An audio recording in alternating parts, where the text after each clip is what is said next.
See, God has a way of taking broken pieces and turning them into masterpieces. And for so long I was broken. And I know that a lot of you are broken.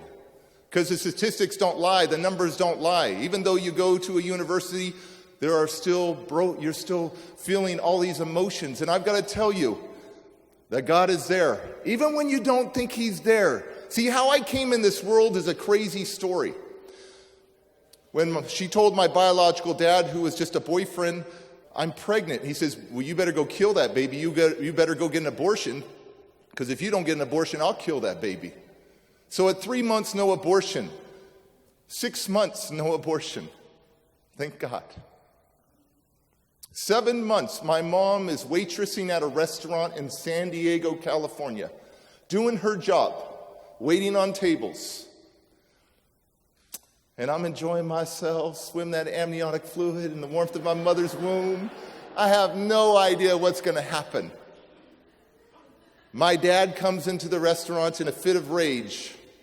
He grabs my mother's long blonde hair, grabs my mother, and drags her in front of everybody back into the kitchen. And at 7 months pregnant, you got a nice bump there. He throws her to the ground and continues to stomp on her stomach over and over again. But I lived. I tell people all over this world, from the bottom of the earth, Australia, to the top, Northern Territory, Canada, that you have a purpose.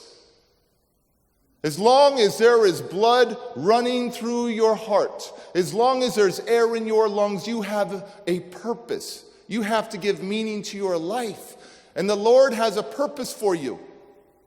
But for so many years, I thought the Lord hated me, that God hated me. I went through so much brutal child abuse. At 5 years old, my mom and my new stepdad, after suffering brutal abuse from burning me with hot scalding water where my flesh was burned, where my skin was burned, where they tried to drown me in the toilet.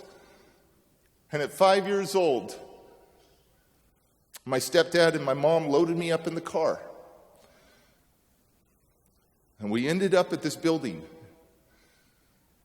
And we walked in, my mom and dad are talking to some people, and I'm just sitting there, and then two people in white coats came over to me and said, "Derek, please come with us." They abandoned me at a psychiatric hospital when I was 5 years old. They kept my brother and sister. So growing up, I always felt like a reject. I always felt like, why did the good kids got to stay with mom and the bad kid got thrown away?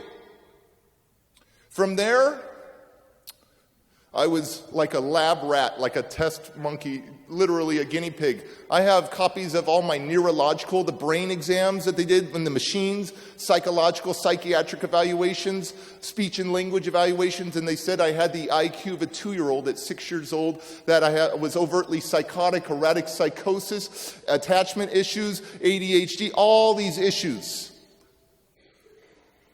But still, in your abandonment, God still has a plan for you. He's never abandoned you.